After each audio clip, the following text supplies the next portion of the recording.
Good morning, dear students. I am Alok Chaturvedi from Barna Azamgarh. Dear students, in the last class we study about metal and non-metal. As you know that what is metal and what is non-metal and what is character of metal and non-metal and what is uses of metal and non-metal. Such we study about मेटेलॉयड।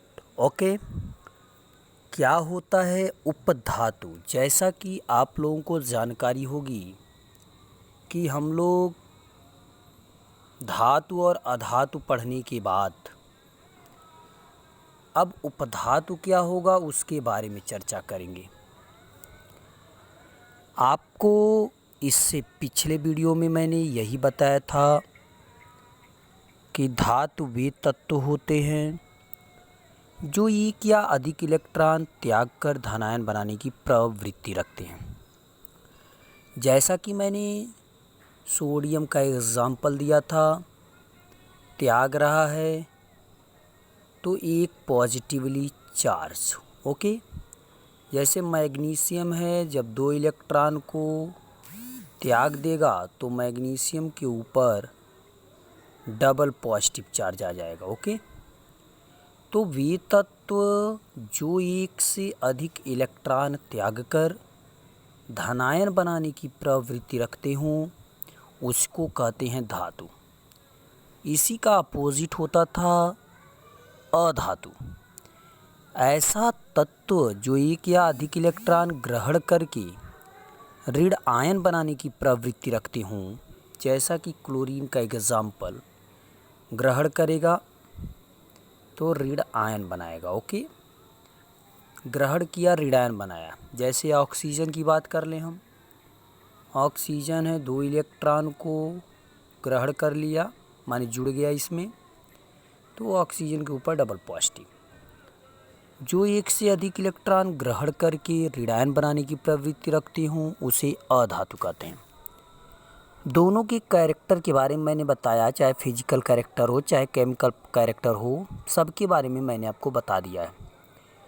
Metal का use कहाँ होता है, non metal का use कहाँ होता है, सब आपको पता है। आपके दैनिक जीवन में सबका उपयोग होता रहता है। प्यारे बच्चों, आज के क्लास में हम मेटेलॉयड की चर्चा कर लें। ऐसा तत्व भी होता है कुछ जिसमें धातु और अधातु दोनों के गुण पाए जाएं। कुछ तत्व ऐसे भी होते हैं जिसमें धातु और अधातु दोनों के गुण पाए जाएं, जैसे आर्सेनिक हुआ, बिस्मथ हुआ, एंटीमनी हुआ।